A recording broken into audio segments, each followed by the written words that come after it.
Totally Useless Information with Nick and Roy is brought to you in part by Tom's Place, the finest in men's fashion, located in Toronto at 190 Baldwin Street, in the heart of Kensington Market. Or visit toms-place.com.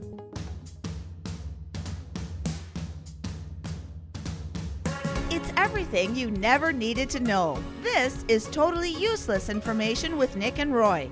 Listen, laugh, and learn. What is the tallest, I said tallest, waterfalls in the world? Are you in love? In love with your car? Hi, I'm Nick. And I'm Roy, and this week we scour the internet to find out these useless tidbits just for you. Plus, we'll answer your questions in the mailbag segment. This week, a listener wants to know, when you cry, which eye drops the first tear? And in the news, the number 7 was not so lucky for this woman. Totally useless information. It's everything you never needed to know. Hey, we're going places.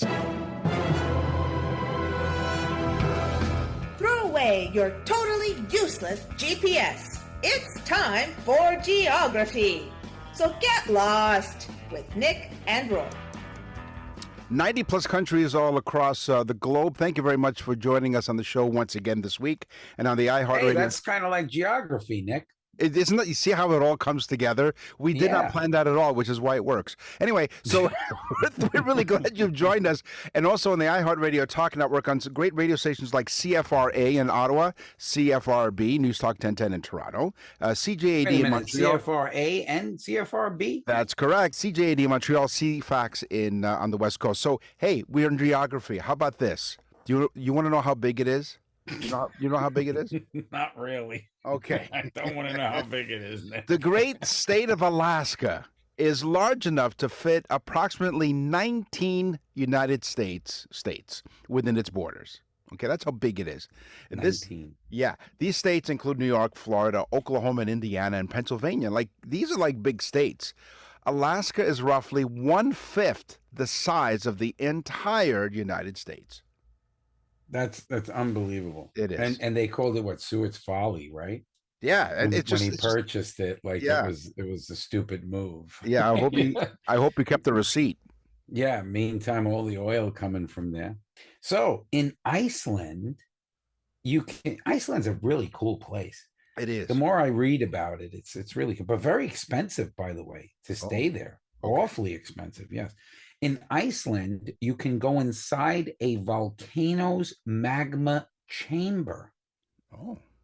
Because I guess it's so cold that the magma chamber has emptied of its magma.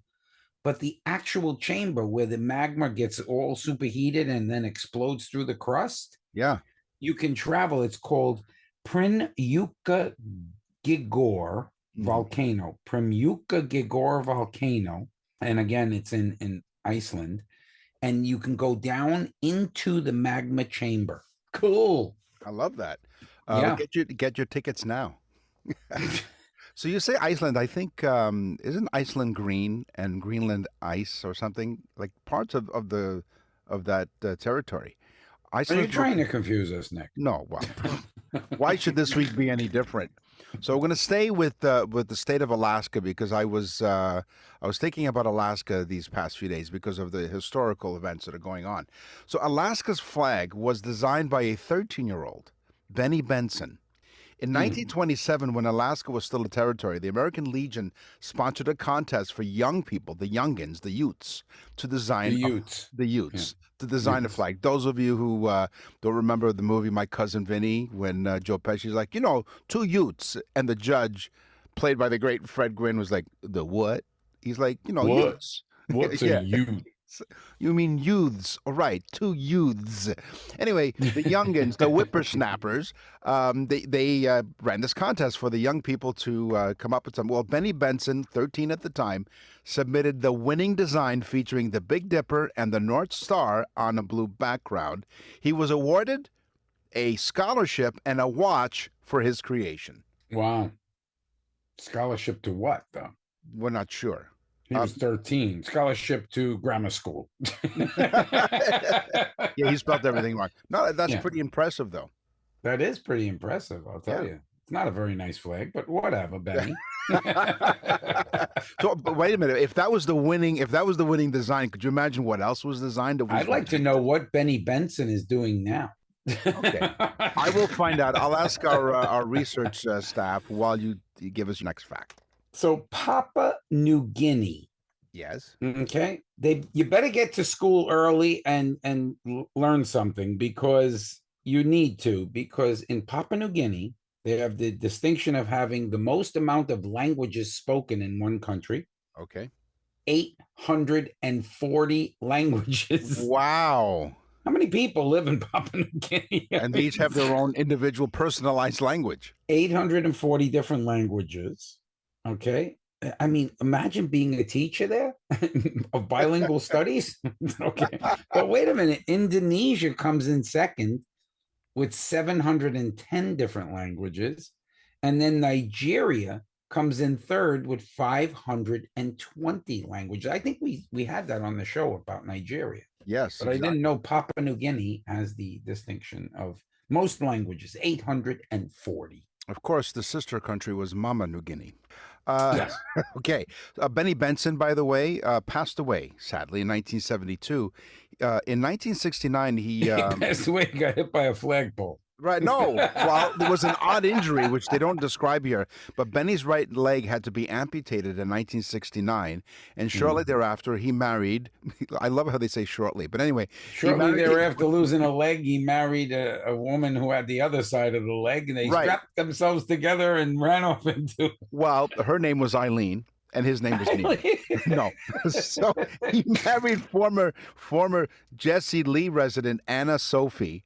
Anna Sophie Jenks in 1972. He died of a heart attack in 1972 at the age of 58.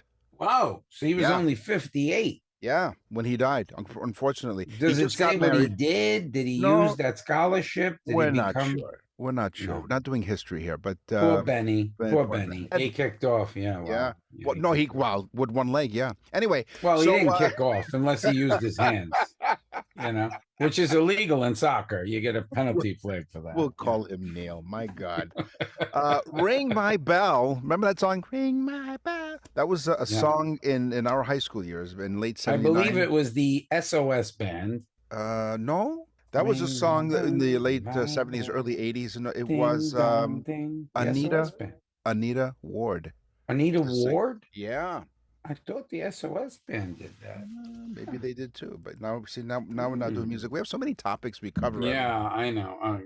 Let the staff do what they're doing. And by the way, she says hello. The top floor of the Leaning Tower of Pisa houses 7 bells. These bells are arranged in the belfry, and each has its own musical note, forming a complete major scale. There's a musical scale, a large bell, of course, and then the bell actually served to announce religious services and mark specific times of the day. And of course, our staff went to Pisa.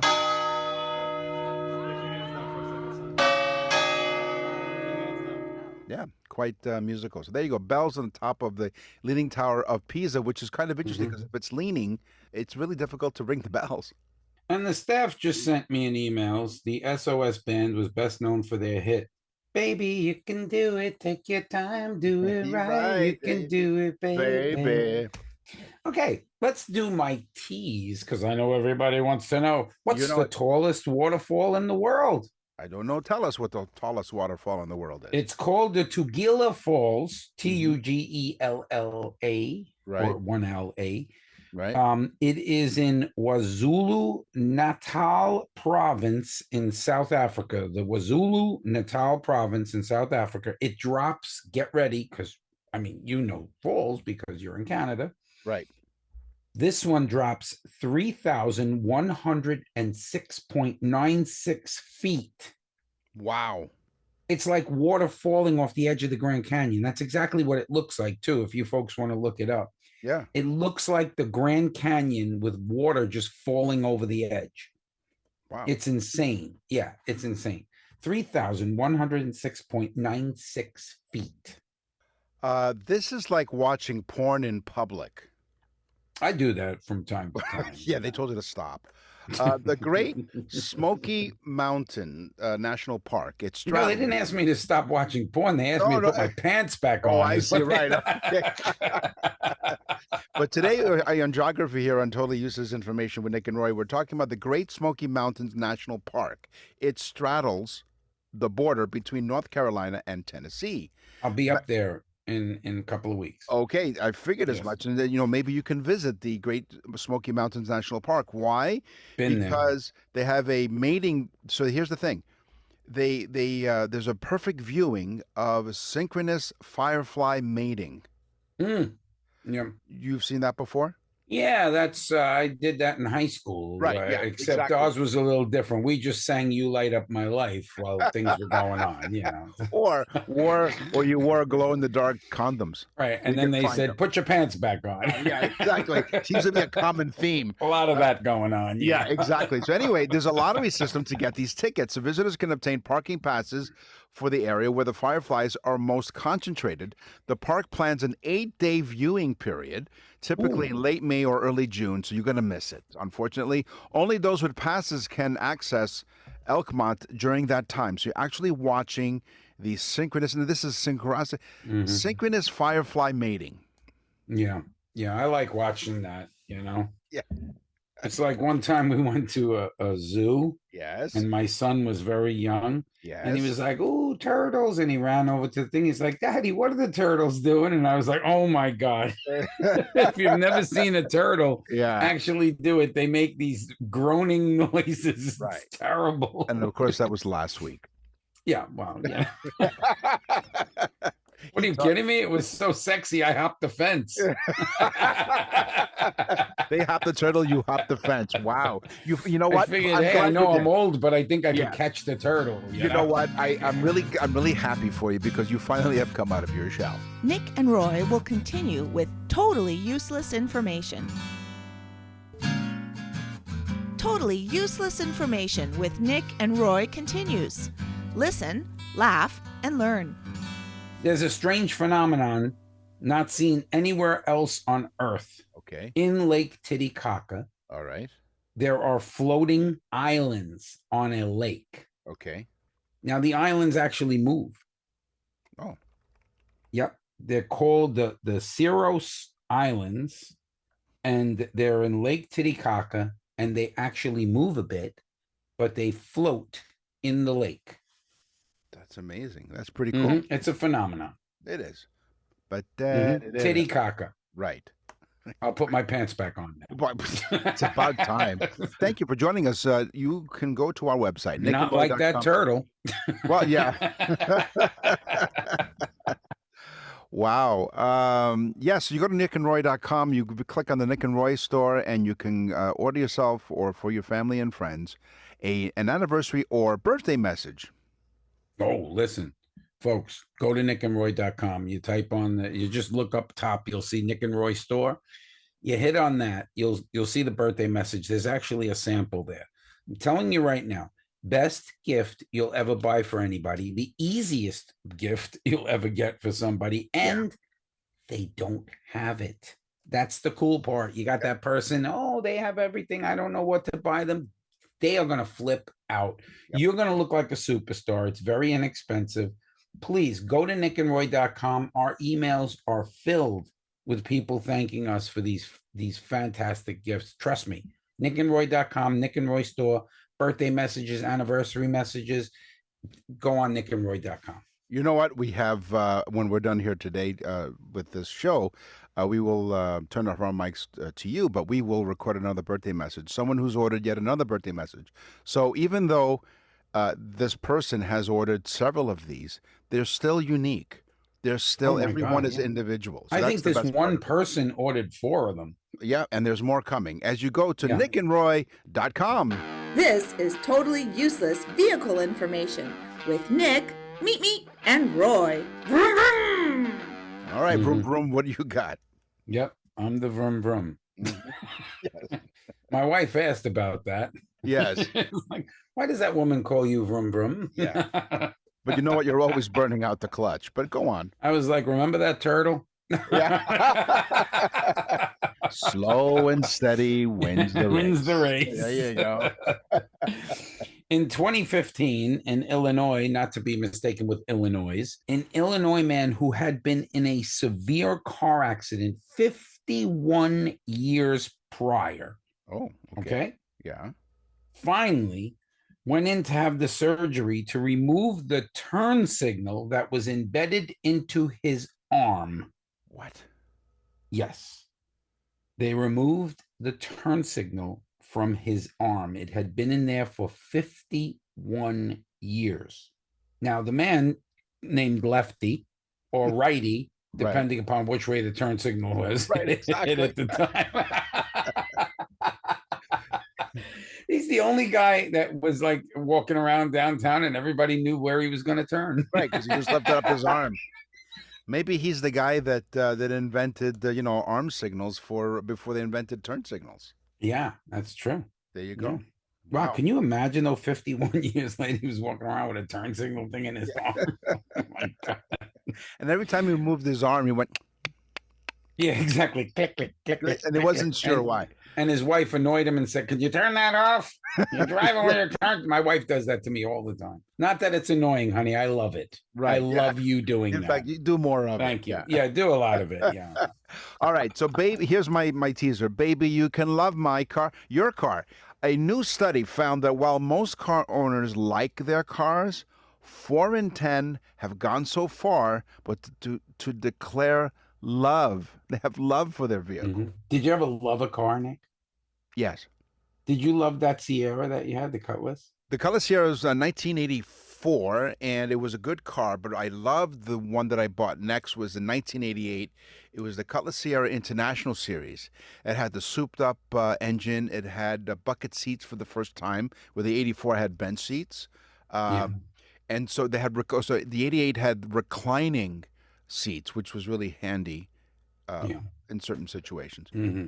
Yeah. And then, it had a great engine, and it was really awesome. Loved it. Was that Absolutely. the black and silver one? That's right. Yep, exactly. It That was a two-tone. nice car. Yeah, It was really nice. That car. was a It great beautiful. car. Yeah. So yeah, I fell in So love. With that. now me, I loved my 1986 Volkswagen GTI Mark II.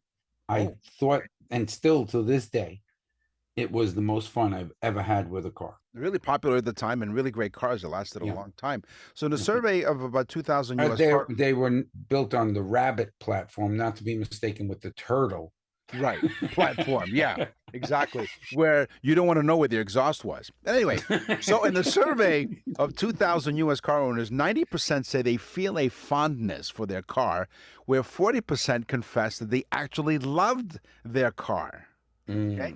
And of course, they had cute monikers for the car, like Big Bertha, Boogalmobile, Purr, get it, Purr, Zoom Zoom, or Vroomer, which I guess will be your nickname, Oogie Boogie, and in some cases, Betty White. Listen, speaking of exhaustion, I know we haven't done dreams in a while, but I had a dream last night that I was a muffler. You know what happened this morning? I You woke up? exhausted. The country of San Marino Yes, has the distinction of having, get ready for this, yes. the most cars per capita, the most cars per people.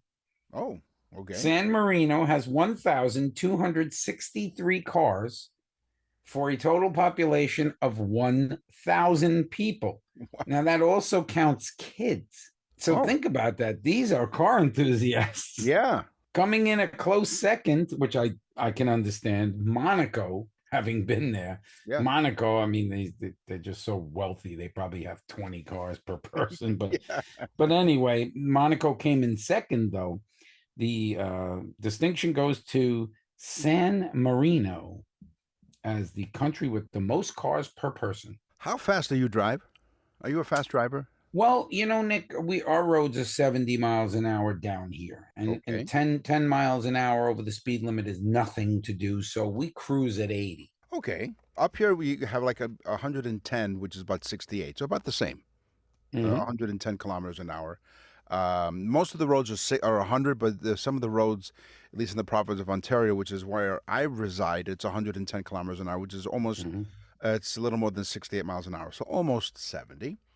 So, based on the average driving speeds between three of the most populated cities in the United States, it's revealed that the highest average driving speed is 68.1 miles per hour or 110 kilometers an hour. In Canada, we follow second to the United States as the fastest drivers at 67.1. So we're just slightly under the speed limit. Oman follows with third, an average of 65.1.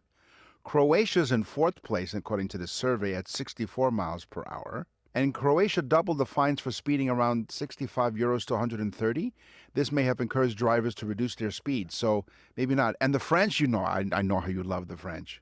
They ranked in I 50, love them. yeah. They go about 10 miles an hour. The No, French. well, they're easily 5 miles an hour less, slower, 5 miles per They're hour. slower, Nick. They're slower. 63.1 miles per hour. Let's admit the French are slower. Yeah, Should we right, do they that? Yeah, you could try They're that. riding the slow bus. We now have 89 countries, as France has just left the totally useless information nation.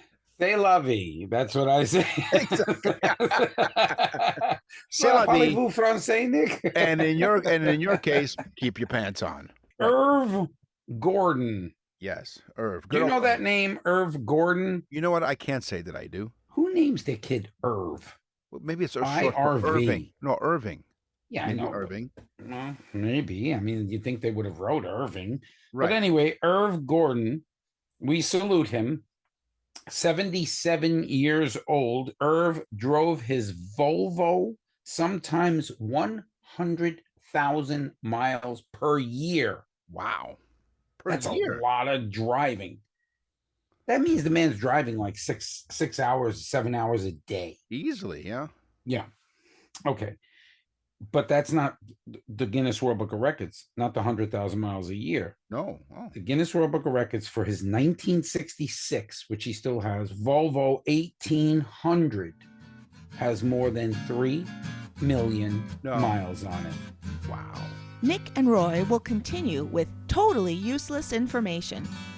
Nick and Roy for Tom's Place. Hi, where can you beat the heat? With hot deals at Toronto's best destination for designer menswear and unbeatable prices. It's Tom's Place, and he's clearing out their entire summer inventory, and that means massive savings for you. Like select designer suits that normally retail for $650. Get ready, folks. $350. Or pick 3 for only $950. Beautiful sport jackets are only $259.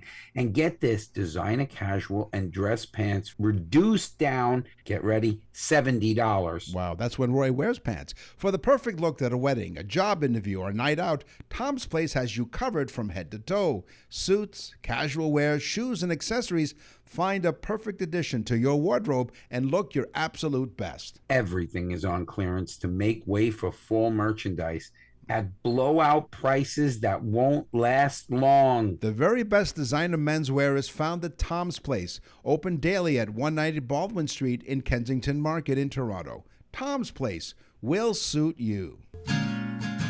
We're back with totally useless information with Nick and Roy. Listen, laugh, and learn.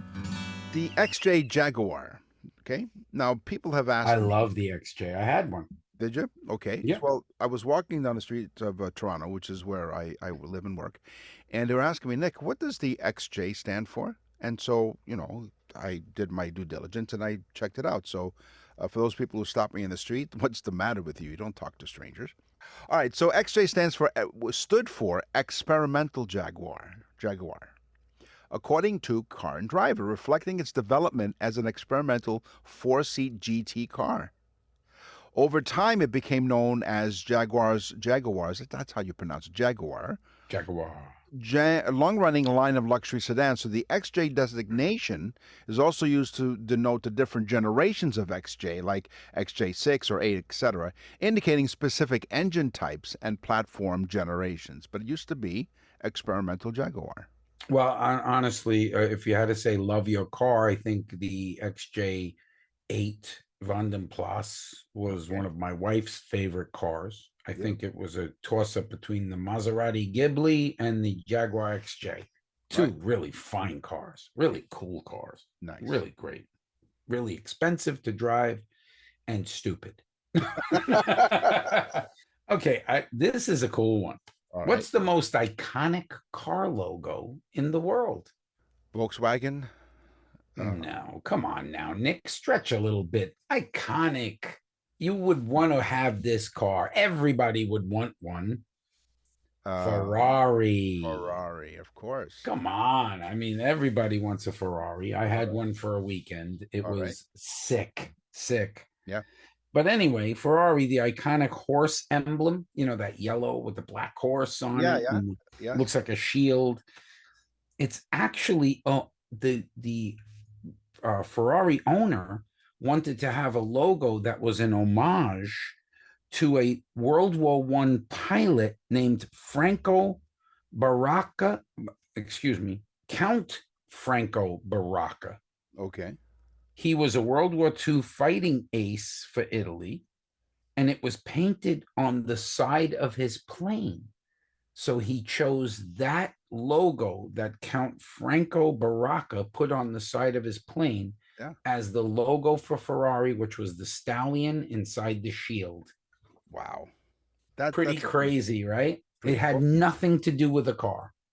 In all the cars that you've owned over the years, have you ever owned a flat car? I've had plenty of flats, but never owned a flat car. Yes, okay. Well, the lowest street legal car in the world is called the Flatmobile. How creative is that, huh? The Flatmobile. Roy had his own propulsion system. We call it the Flatmobile, which flatulence mobile. It runs on gas. No, it runs on methane. It runs on methane. There you go. The cows love it. I bought one from my father. Exactly. Boy, you know what? You're always known to toot your own horn. Anyway, so the Flatmobile, which measures just 19 inches high, okay? It was designed... Let's get back to reality and out of like grade school. Right. That's right. Welcome to the 4th grade. So the lowest street legal car in the world is the Flatmobile, which measures just 19 inches in height, so about 1.5 feet, basically. It was designed. It? Well, I don't know. Maybe you lie down. It's designed and built by Perry Watkins and is recognized by the Guinness World Records as the flattest car. Well, the shortest, right? The lowest street legal car. It is a flattened Batmobile-inspired creation that includes a Hillman Imp 875 sports jet engine. Oh, wow. So he put a jet engine in this thing. That's right. Exactly. And how tall is this man? 3'2"? What? Well, no, the car is only 19 inches in height. There you go. It's fast and flat. Like my turtle. Again with the turtle. There you go. Which we find out, by the way, weeks ago on the show here on Totally Useless Information with Nick and Roy during the animal segment, that turtles breathe through their butts. Yeah. Just like my car. Touche. Thanks for joining us on Totally Useless Information with Nick and Roy, and we really appreciate you contacting us on the iHeartRadio Talk Network, coast to coast in Canada, including CFRA in Ottawa, CFRB or News Talk 1010 in Toronto, CKLW in Windsor, CJAD in Montreal, of course, and CFAX out in Victoria. As we're listening to Totally Useless Information with Nick and Roy with the most popular jingle. Einstein was a moron. Newton was a jerk. E equals nothing. It's science, science, science. The most, this one I call the poor dog's balls. Okay? The first recorded vasectomy was performed on a dog in 1823 by Sir Astley Cooper. There's a Sir, right? You had a count in one of your stories. This is a Sir. Sir Astley. Sir Astley. Sir Ballsley, it should have been. Right. Yes. Sir Ballsy, yes. It was a ballsy move. Sir Scrotum. You know what? That poor dog had PTSD because when you told the dog to go fetch the ball, it's like, no, please, no balls, no balls. So this was done to study the effects of the procedure on testicular atrophy, which was Ah. not done for sterilization purposes in the dog, according to one of the museums in Germany. Vasectomies on humans for sterilization purposes Deutschland, Deutsch. Okay. came later on with the first known case performed by R. Harrison of London. Attention, attention. Okay. NASA faked the moon landing. What? Yes. Well, it's not really the moon landing, but they did fake stuff Okay. during the moon landing, the Apollo moon landing in 69. Okay. What they did was they faked the quarantine portion of it. Remember? I mean, some of you folks out there listening can't remember, but the capsule came down into the water. They took the pilots out, they put them in a helicopter, and they brought them over and put them in this thing that looked like an RV. Okay. It actually was an Airstream RV that Really? they put them Okay. in. Yeah. And then they took the boat and moved the RV over to some area that was supposedly quarantined. And it ended up that 24 NASA employees were quarantined with them because they helped remove the space goods that they apparently took off the little capsule. It's starting to Okay. get a little wacky, right? Yeah. Okay, I never saw anybody get in and take the stuff out of the capsule, but okay, whatever. Okay, so it's like, hey, I know you got us, but there's a few bags in the luggage hold, you know? I mean, Yes. but anyway, they believe that most of the quarantine was not even really quarantine, and it was kind of just faked so that they could kind of get things in order. So there are questions about whether the quarantine was A, necessary, because we already knew that Russia had gone into space and there was no reason to quarantine. Right. And B, was it even necessary in the first place? Because after that, they never did it again. So- Yeah. Zombie ants. There's a fungus among us. The fungus called, and I'll try to pronounce it so that I don't offend anybody in a different language in one of the 90 countries that listen to our show. Ophiocordyceps. Ophiocordyceps. Mhm. They're also known as zombie ant fungus that can turn ants into zombies. Ooh. This fungus infects ants, manipulates their behavior, and eventually kills them to reproduce. Attention, please stop listening to this show. What? Come You on. heard me. No. Because you can die laughing. Oh, okay. I don't believe that we've had anybody die yet, but No, but you know what? We've heard that laughter is the best medicine. but listen, intense laughing can cause a heart attack or in some cases asphyxiation, Nick. No. Yes. God knows how many people we've already killed, Nick. So we need to we need to stop this show right now. No, Yeah. no. But it can. Laughter can kill you. Wow. So I don't know. I really feel uncomfortable giving this science fact. Do you, Nick? Do you really feel uncomfortable? Okay, I'll do it anyway. Okay, because I do it for the sake of the show. Because I do a lot. You know, Yeah, you there's do. a lot of sacrifice for I this do a show. lot I for do the a lot. people. Yeah. Anybody that says that does nothing for the people. No, this is something that I think, out of respect for the audience, our global audience of 90 plus countries, and all the stations on the iHeartRadio Talk Network. Okay, Mhm. the average person has 100,000 hairs on their head. Now, The average person- yeah, Have you looked in the mirror, Nick? that's what I mean. I think you So, got about 30 on your eyebrows. I'm slightly under average. Okay, so that's just slightly. Nick has more hair in his nose than he does on his head. So now I do the show. I MC many events. I have MC'd hundreds and hundreds of events over the years. I have no problem greeting crowds of any size, hundreds, thousands even. I really truly. The one time that I really felt uncomfortable was when I did stand up. I did it once 23, 24 years ago. Just one time. It was the most nerve-wracking thing. So a salute and a shout out to all the people who do comedy. Now, having said that, my very first joke was, I'm having a bad hair day, and I have hair in the wrong places. It's like real estate. Location, location, location. Wasn't that funny? And this is why Nick does the podcast and not stand up. Yeah, halfway through the act, they told me to sit down.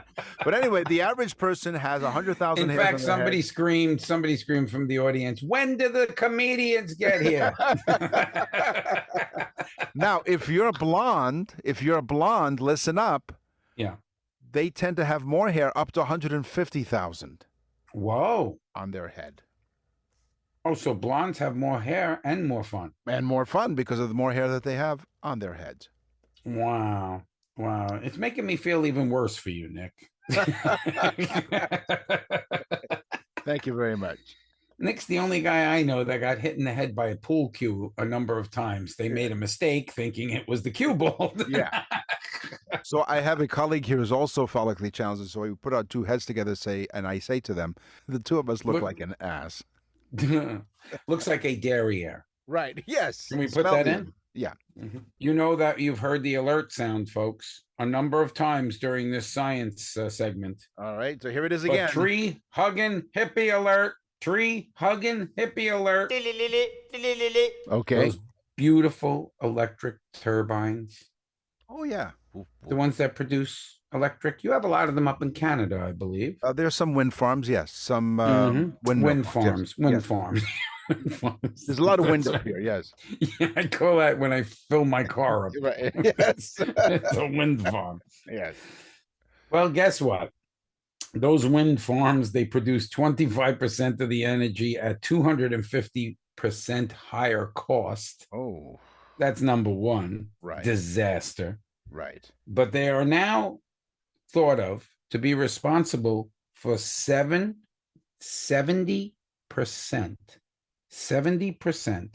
of bird deaths around the world. Really? Yes. Now we're not talking about killing chickens here because No. that would be number one bird. So they fly that's into intention.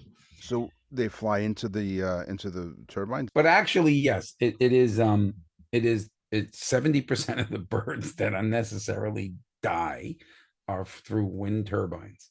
Thanks for joining us here on Totally Useless Information with Nick and Roy. Okay, so here we go. Roy and I have been friends since 1979, so coming up on 47 years that we've been friends. Wow. And according to some studies, it costs somewhere around almost $300 per month to sustain that friend. Okay?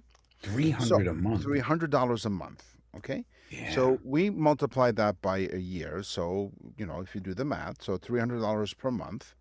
It's 287. No. 300 times 12 is $3,600. Oh no, 36. Oh, it's Per year. per month. Per year, yeah, per year. So now Okay, per year. yeah. So $3,600 per year. So over the course of the 47 years that Roy and I have been friends, okay? Roy has cost to be a friend $169,200. Okay. And that's cheap, Nick. I'm worth a lot more than that. I want you to know. It is. Nick and Roy will continue with totally useless information. To access the full library of episodes, visit nickandroy.com. That's nickandroy.com. You're listening to Totally Useless Information with Nick and Roy. Listen, laugh, and learn. What's in the mailbag? What's in the mail?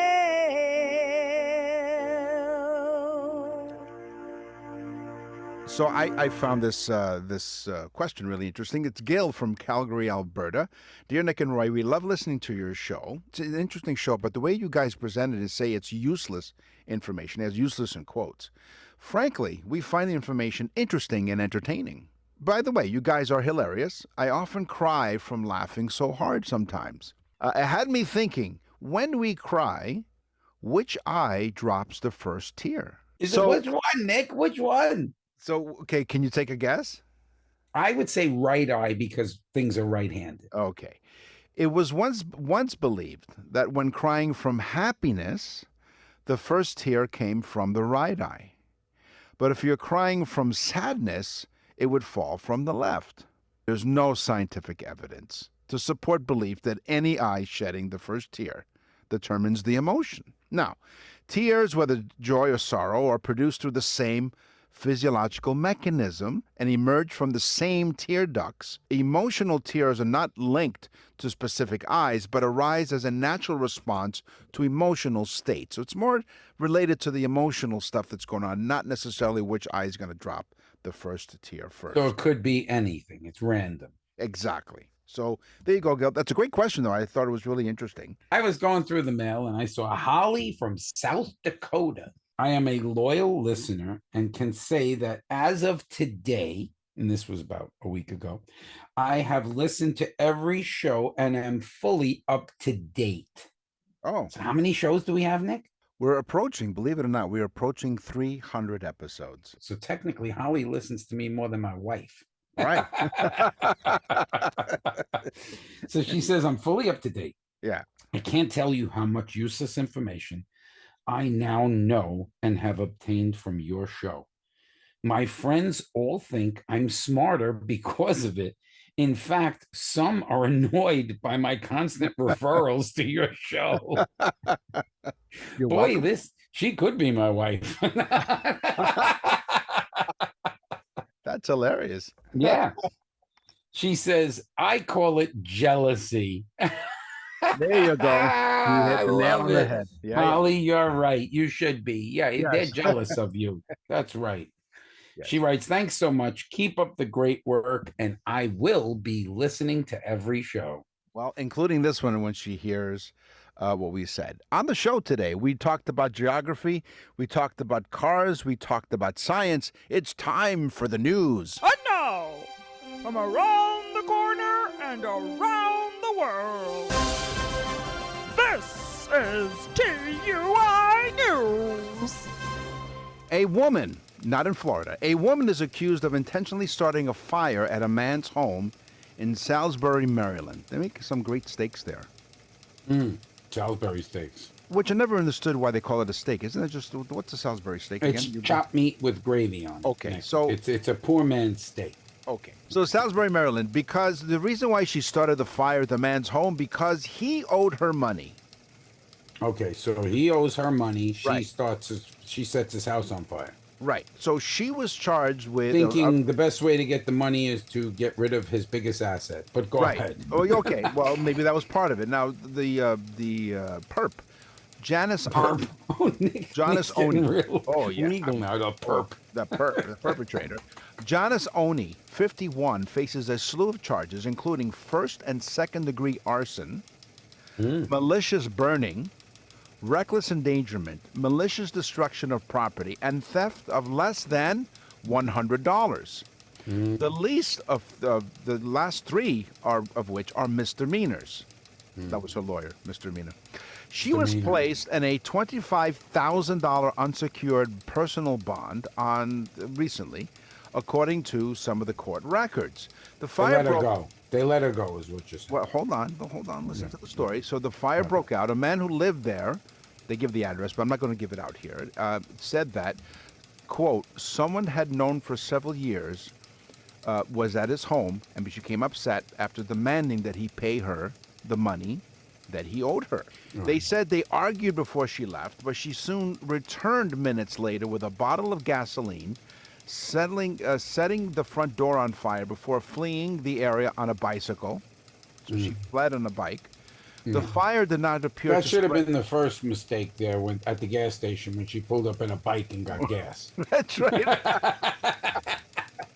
Never trust the person who's putting gas into a Pepsi bottle. No.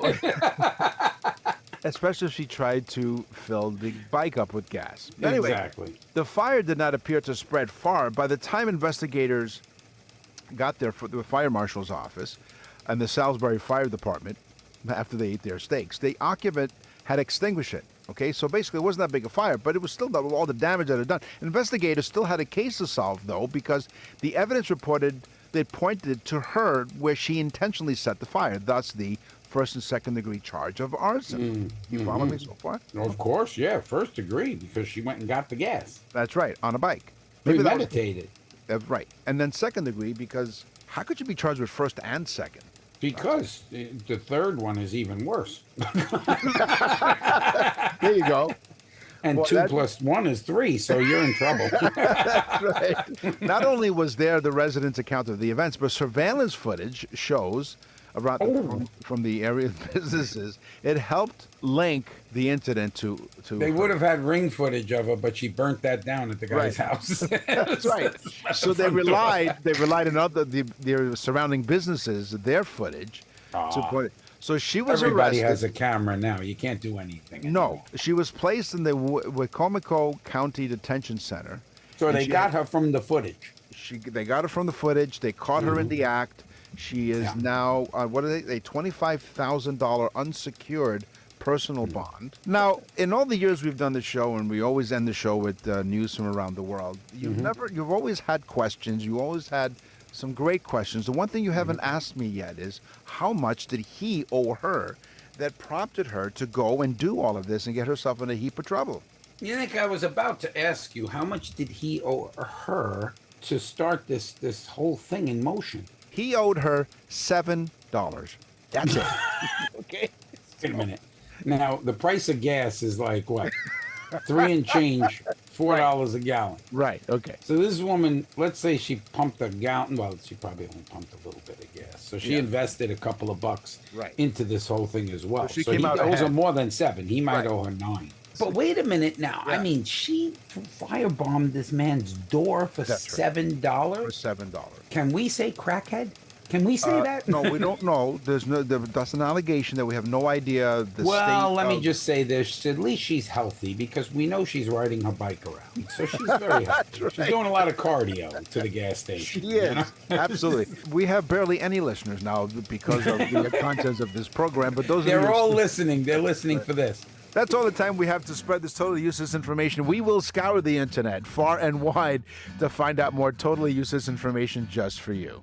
Until then, hopefully we move on to the 5th grade. That's right. Maybe we'll be promoted to the 5th grade. Tune in next week to find out what grade we've been promoted to. Yes, please tell all your friends to listen to the show because you've been doing it 90 countries around the world. We always say we do appreciate what everyone does and we love the listeners. That's why we do the show. I'm Nick. And I'm Roy. Thanks for listening. Totally Useless Information with Nick and Roy is recorded and produced in Canada. For more totally useless information, visit nickandroy.com. That's nickandroy.com. Totally Useless Information with Nick and Roy has been brought to you in part by Tom's Place, the finest in men's fashion. Located in Toronto at 190 Baldwin Street in the heart of Kensington Market. Or visit toms-place.com.